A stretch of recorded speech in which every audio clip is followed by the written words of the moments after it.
Don Ford here from Progressive Insider. We have been doing a long interview series for you, and today we have a really important one. From the Vermont Progressive Party, we have Nick Clark. He is a member of the At-Large Coordinating Committee and the chair of the National Outreach Committee. I know I didn't say that perfectly, but I think you get the idea. Nick, how are you doing? I'm good. How are you? I'm at home. Well, we're all at home right now. That's why I'm like, can you do an interview? They're like, well, what do you got to do? You're here anyways. I have 2, 3, 4 o'clock open.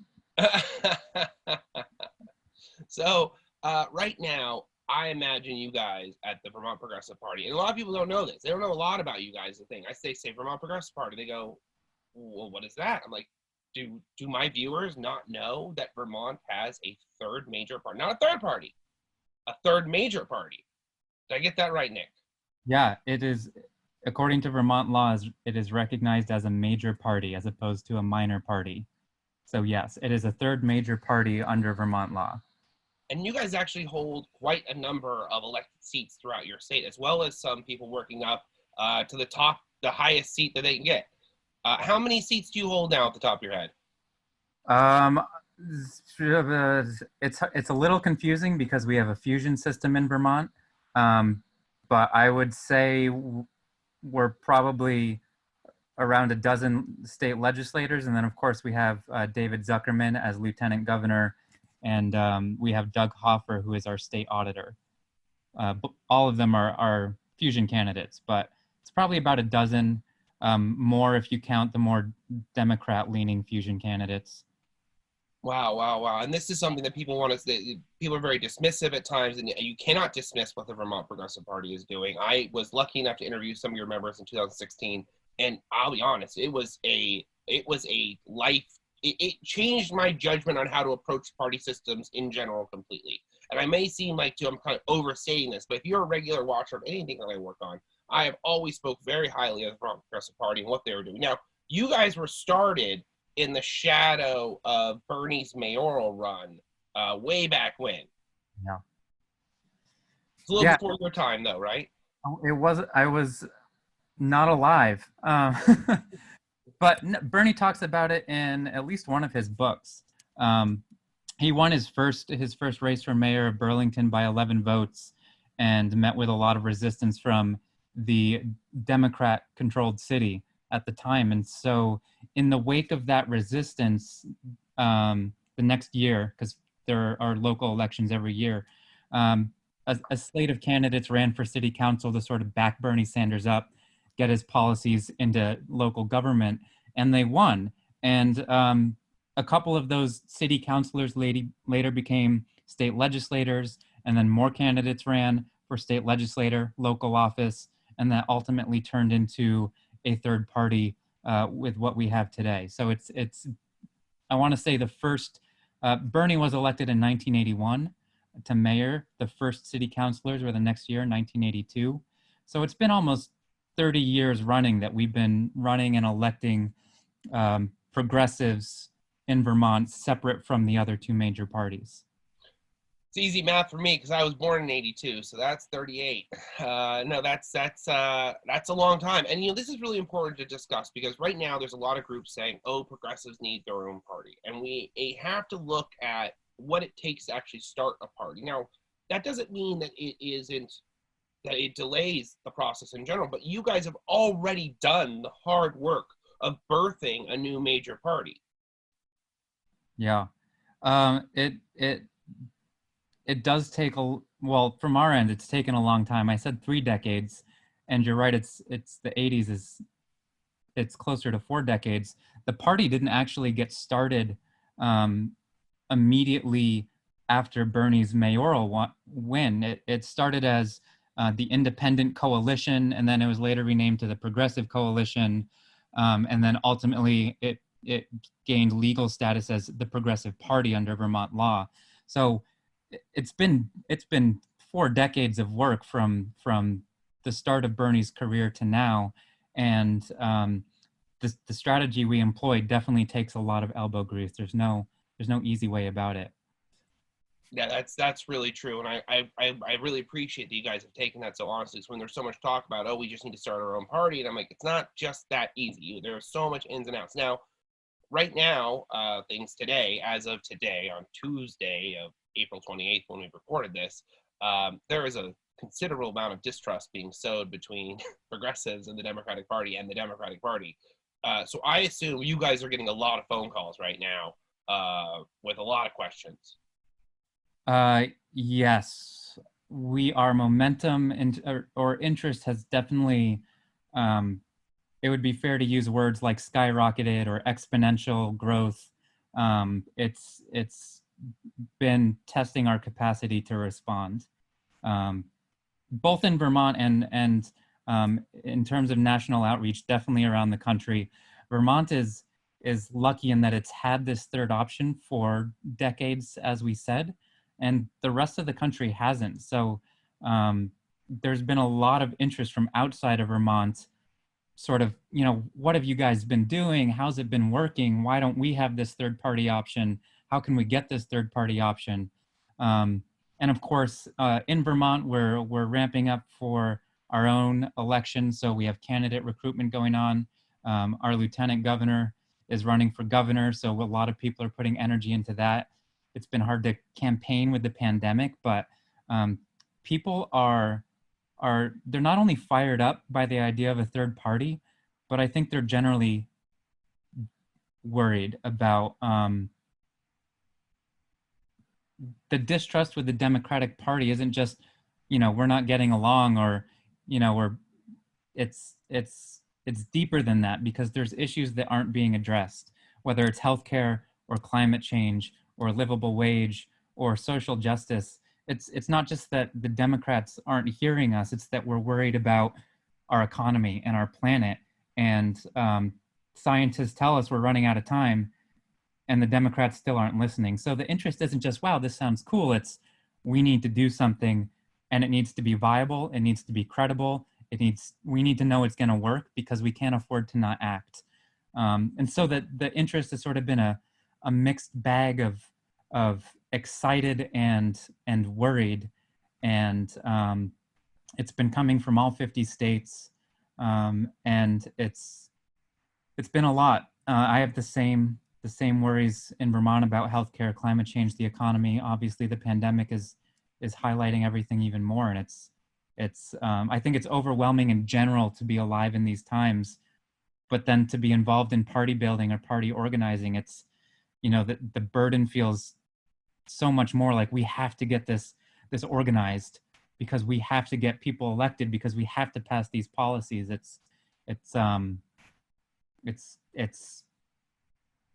what you do with your life. It becomes a life calling, really. You have to do these things. So it's been a lot of work.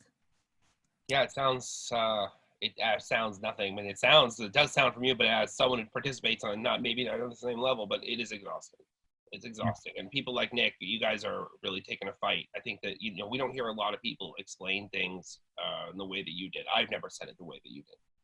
And it's really quite beautiful, where you said that we have to get these things done. We have to push these policies. We have to elect these people. We need a certain plan that will be effective, because the clock is ticking. Even when we do COVID coverage, and we do tons and tons of COVID coverage, I'm probably not going to get into it too much right now, because we have a good idea of how Vermont's handling it. But it doesn't take away from all these other emergencies that are still happening. The climate change, yes, we are improving air quality in general by not driving for a year, but it doesn't change the fact that the climate disasters, the push on the heat wave we're about to see this year, that's not going to, this is already incredible. So yeah, Nick, I really feel what you're saying there, and I really agree with it. So let's go to these states. Now, you guys are taking a different approach when it comes to being a third major party. And I think this is what distinguishes you guys as a major party comparative to other third party groups, is that you're taking a state by state approach. Because like you said a little bit ago, every state has different election laws. So we can't just assume that we can do what the other state is doing. We can't, like you guys have this amazing hybrid system where you can do all this. They basically run as a Democrat and organize a write-in campaign on the Progressive Party, And then when they win the Democratic primary, and they then put a P in front of their name to be a progressive Democrat, and then they take the Democratic ticket. It's kind of a variation of what Bernie does by turning down the nomination and going independent. And there's some acceptance in Vermont when this happens. I mean, there's resistance from Democrats, of course, as soon as you put that P in front of your name, so you knock their buddy out. But that's just more people to replace. So when you're looking at other states, what's the major component that you consider first when talking about it?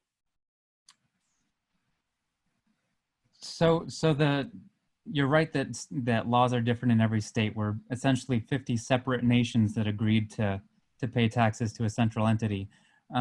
So Vermont does have a fusion system. Maine has ranked choice voting.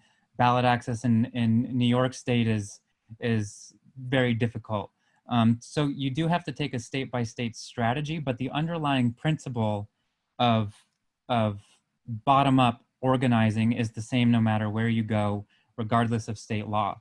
And that principle is fairly simple. It's you start with down ballot races that are they're easier to win. They cost less to campaign for. It's easier to reach voters directly because they live right around the corner. It's easier to reach a larger margin of voters because there's smaller districts, there's fewer voters. So you can knock on a higher percentage of doors or call a higher percentage of phone numbers. And it's easier to have name recognition. A lot of our candidates, before they become candidates, are involved in activism or nonprofit or community service, and they already sort of know everyone in their community and their district, their ward or their town. And so that foundation is easier to lay at the local level than, say, jumping right into Congress or president, which is maybe a approach and other parties have taken. So that principle of bottom up can be applied regardless of the state, and of really coming out of your community and focusing on those immediate changes you can make. Some of the biggest policy changes, like we think about Medicare for All or the Green New Deal, and gosh, wouldn't those be great?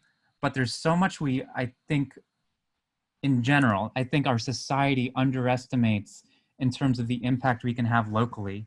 For example, I hold local office in my town following this sort of bottom-up model, and we've been able to do all sorts of things, from moving our police cruisers to hybrids to water quality monitoring. It's things you don't even think about, but that affects your neighbors' lives directly. You build a really strong reputation. It makes it easier to run for state legislator than state senate or a statewide office, which is how David Zuckerman got to be lieutenant governor and is now running for Vermont governor. It's that bottom-up model that you can really apply anywhere. And the other, and just so everyone knows, David is a farmer. Like, he's a legit farmer. Like, he's a real farmer, but in the sense, like, you got to understand, he worked his way up as a farmer in the community, doing all kinds of positions and stuff like that. But ultimately, that's where he started. And so when we talk about, like, can you do it? Well, if you put the time and the effort in and build yourself up, and maybe don't run, and running for Congress to do your first campaign isn't necessarily a bad idea, but you definitely should be figuring out where the city council seat you're the most tweaked for, or the state house rep you got the most seats in. Because like Nick is saying here, the party doesn't matter that much if people know you. Make that connection. Yeah, and that's even bigger on the local level. If people who know you personally will vote for the candidate over the party every single time. So when we're talking about vote splitting or third parties aren't credible or whatever it is, we found that progressives have it's not an issue for us because people are voting for our candidates at the local level more than they are voting for or against a Democrat or a Republican. And that's part of Bernie's appeal too, is that you see a lot of independents or some conservatives crossing party aisle for Bernie, and it was never really about party for them. They're voting for him as a candidate or him as a person. So that's a nice sort of effect of being rooted in your community or rooted in local issues, is that the topic of party starts to dissolve, but you still have that party infrastructure to back you up and be there to support you, and then be there if you get elected as a part of your caucus or the team passing legislation. You kind So of just blew my mind on something, by the way, and I got to interrupt you. I'm so sorry, but you kind of blew my mind because, for us, you're talking about community, by the way. The word you're looking out is community, that you build community within your community. And I feel like the party becomes a replacement for community building because they do party building instead of community building. And you're talking about that instead of aiming for the party building, focusing on the community building at a local level, and then that it will build itself out of that as you build a larger community and it needs larger representation, basically. yeah, so I mean, think about any given community. There's so many issues that people are working on, whether it's rent or water quality or social justice. You know, just look at Burlington. There's a dozen, 2 dozen different nonprofits all tackling different issues. And we reach this point where progressives or people on the left say, well, healthcare is my issue, climate's your issue. We're going to do better if we work together. And that's really sort of where the Vermont Progressive Party came out of. It wasn't, oh, we're going to have a party and we're going to have power. It was, we're going to do better if we work together. All our issues will get advanced better if we work together as one unit. So it was never party first. It was, we have issues that we care about collectively as a community, and we're going to back each other up, that interrelatedness of it. And that's a stark contrast between I was in the Democratic Party initially. It's a stark contrast where it's always party before issue. We have to maintain the party, and if the party will survive, you know, talking about Medicare for all, we'll talk about it a little bit. But in the Progressive Party, it's completely different, where we will put the issue before everything else, and we'll fight for that. And that's been a huge. When I switched parties, that was, I mean, that sealed the deal for me. I'm like, oh, you guys actually care? That's great. I'm here to stay. So you're right. It's organic, and it comes out of community. It comes out of diverse issues, realizing that we're more powerful together. Agreed completely. Without naming names in this thing, I have had problems with some of the other groups that want to be the next major party, even though they don't use that language. They want to be the third party in America. Um, you know, they've had a lot of problems being democratic themselves. I know we talk about the Democratic Party being undemocratic, which is depends on where you are, but yeah, totally. Any election can be undemocratic under the right circumstances. But how is the Progressive Party handle this process? How does your internal, like, okay, you care about issues, but how are we making sure that that's actually being maintained? And then a second question in line with that, actually, let's just go there. Let's just start there. What do you guys do internally to organize that?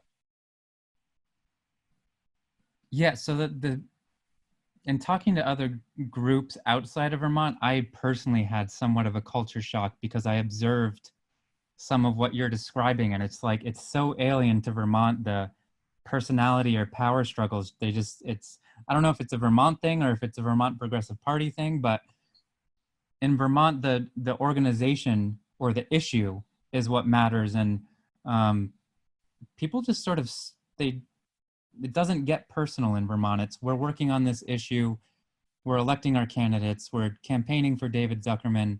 It's never, I want power or I'm going to decide what we're going to do. It's, how can we build this together? And I mean, there's kind of bylaws or principles or platform that backs that up structurally a little bit, but it's really just, I think it's just a cultural thing of the party that, and maybe it's not unique to Vermont, because the Vermont Democratic Party, in my experience, wasn't like this in the same way. The Vermont Progressive Party just culturally has this mindset of the organization or the issue or electing progressives is more important than my ego or me having power.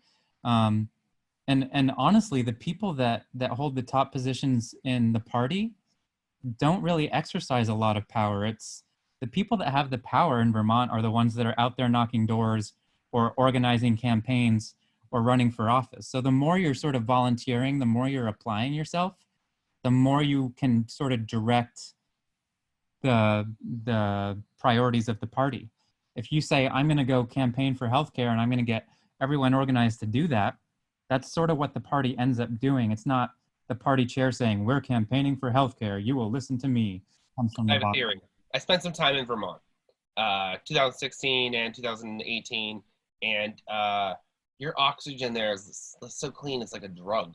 And I think so. When I'm there, and this might be, he's laughing.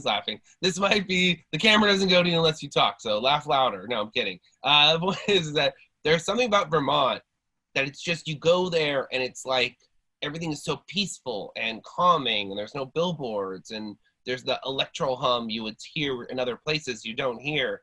And I think we see the effect on that on literally every. So you're talking like even the Democrats aren't like this. And it just makes me think that there is literally something about Vermont that the people are just kinder, and not to say there aren't bad apples, but there is just this thing going on. So how are you going to ensure that the states that aren't, like in LA, man, I'm telling you right now, sorry to get all LA on you, we eat each other alive to fight over nothing. Like, just power is the most important thing to many people here. It's absolutely wild. So how do you create functionality to protect your, because party growth when you are trying to make a national structure is an important issue, even though you're saying that the issue comes first, right? So how does that get bottled into the whole process? That's a really good question. I think you could make the argument that part of what we're trying to do is export some cultural elements from Vermont to other places, because I think the culture we've been talking about is an ingredient in the success we've had. And so part of that question, maybe for people in LA, is, are you willing to let the issue or the formation of an organization be more important than your own power, or self-appointing and saying, I'm going to make the decisions, or I'm going to take the lead on this? It's a decision that individual organizers will have to make. And what we found, so there are bad apples in Vermont. They're not necessarily bad, but people that It's a figure of speech. It's a figure of speech. Right. There are people in Vermont that might want to be self-important or more important than an issue, or take credit for something that was really a team effort. And what happens is that in grassroots organizing, other people don't really respond to that. They get turned off. And so, to go back to what I was saying, the people that have power are the people that are able to bring campaigns together and get voters out. And that it's that organic thing of, if you're turning people off, they're not going to work with you, and they're not going to build that campaign around you. So in order to be powerful, you need to draw people in. And in order to do that, you need to create an environment where people feel like their voice matters, and people feel like you're really working on the issues and not just there to make yourself look good. So it's not like people in Vermont don't build power being in the Vermont Progressive Party. When you have people in state office, you have all these things going on. So it's not like you're sacrificing power completely. Like, people are going to say, oh, well, are you this? No, you still build power. You just build it organically, doing the job well. Yeah, you build it. There's definitely a difference in how you build it. You build it organically from the community versus, say, corporate dollars, or being tapped by the Democratic Party. It's your turn, you can have the power.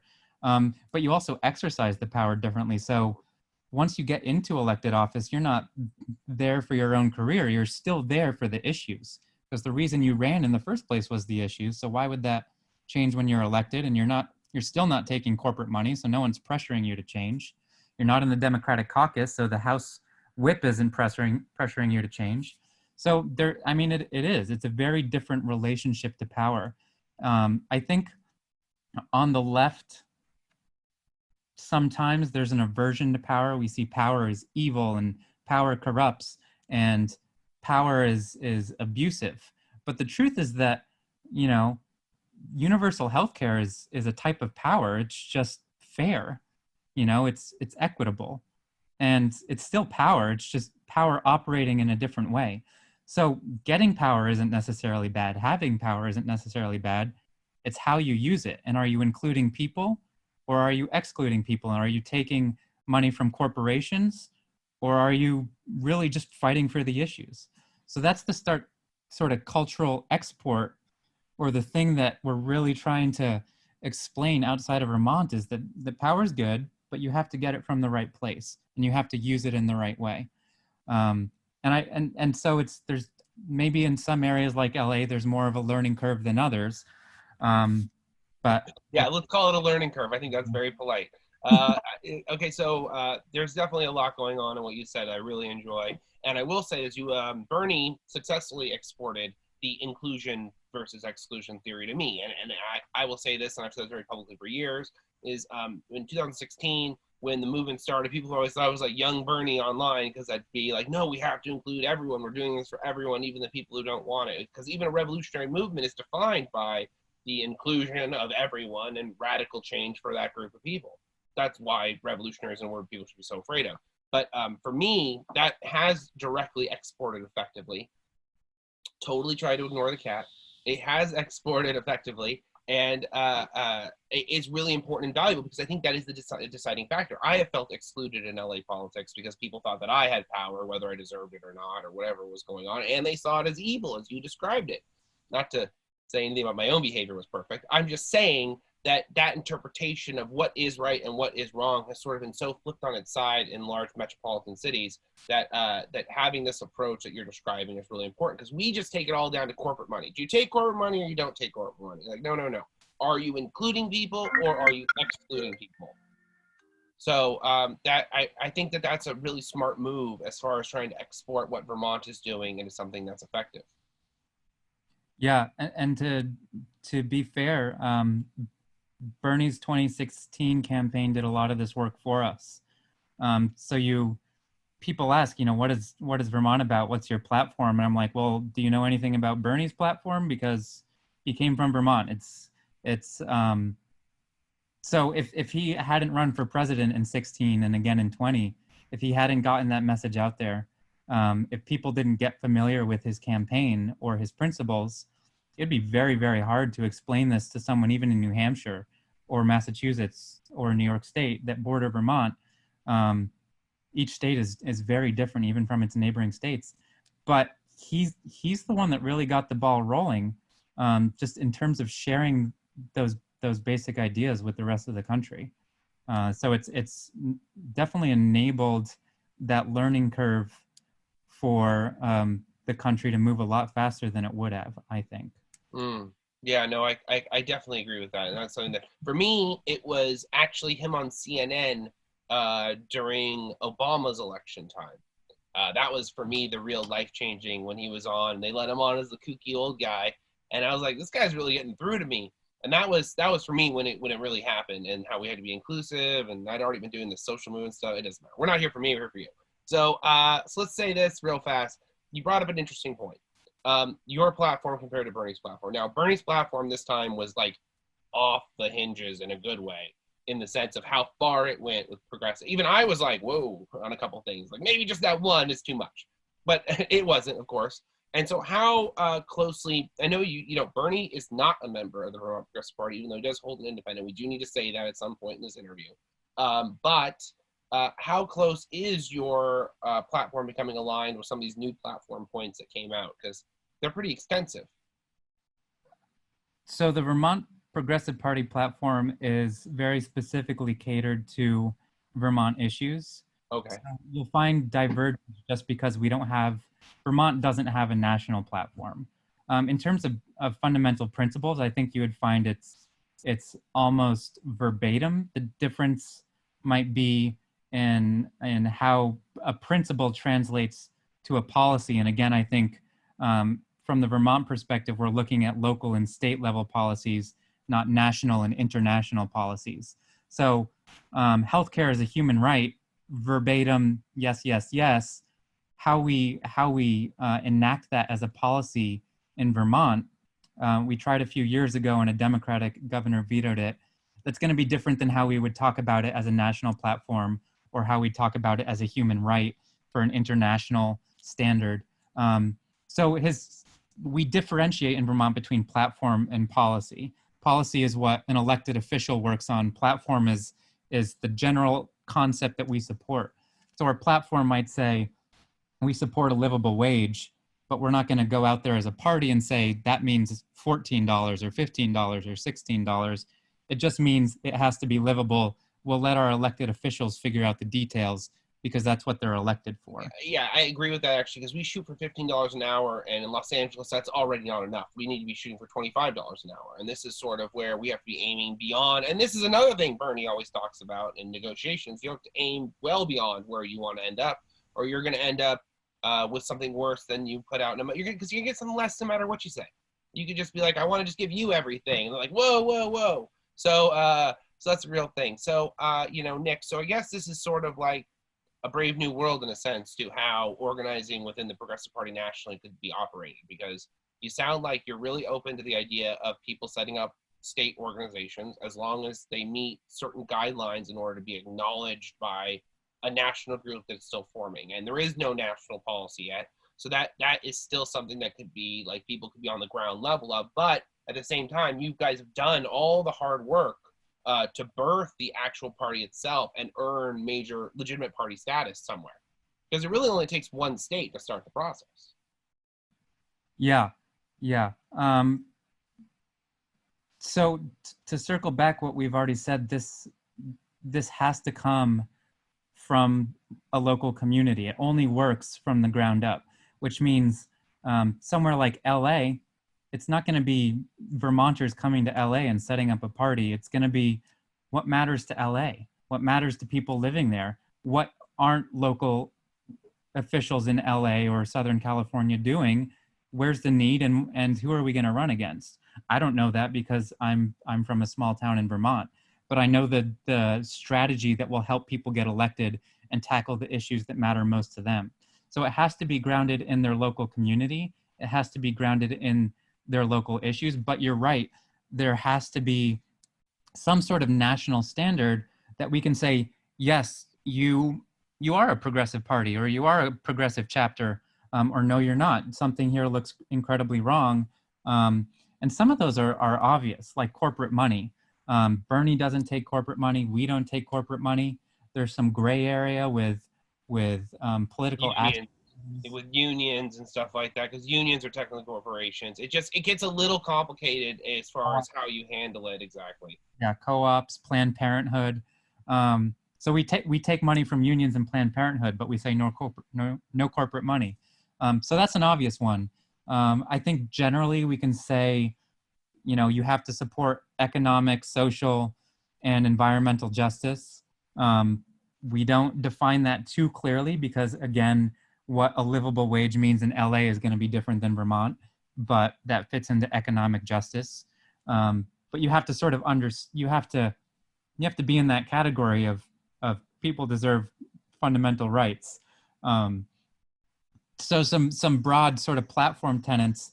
And then I would also say that cultural stuff we've been talking about, where we're really looking for groups that are in this because they care about their community or they care about the issue, and they're fighting because the end goal is to change a policy. It's not to empower their own career or to make a lot of money. The end goal is to change the policy because that policy will affect real people's lives. So we're looking for that motive, I would say. So you gotta be funded the right way. You gotta generally have the right progressive principles, and you gotta have the right motivation. But other than that, and that's if you want to affiliate, we're not going to force people to not take corporate money. But if you want to work with us, we want to work with people that generally share those values. Now, I assume this is all going to get a lot more serious too when you talk about actually becoming a national party, and when you have enough state parties. Basically, you need to have 270. And once you have 270 electoral votes, you can talk about doing like the national party setup the way you're talking about, and then you get into these guidelines of which party gets recognized as part of the nominating committee, and then that's when you actually start putting candidates up for president. And so that's the conversation. Just so anyone who's watching and listening, going, oh, well, we need to put up a third party something right away. Well, if you're going to do it properly and actually win, it really comes down to these few dynamics you've got to keep in mind. But when you meet those dynamics, it becomes very real. Yeah, absolutely. so the only way you meet those dynamics is the bottom up. There is a third party out there that has taken an opposite approach to trying to run from the top down, starting with president and hoping that will create some seismic shift. And honestly, what we've seen is that party has lost seats over the years. They have one of the lowest approval ratings with the American public, which are also known as voters. And then in contrast, the Progressive Party, at least in Vermont, and if you count progressive Democrats that have followed in Bernie's wake, all we've done is gain seats. And the term progressive has one of the highest approval ratings with the American public. So yeah, creating a third party is hard. Getting to president is hard, but you got to get those state parties started. And that is, again, that's really going to start with, in our model, it's really going to start with those local communities.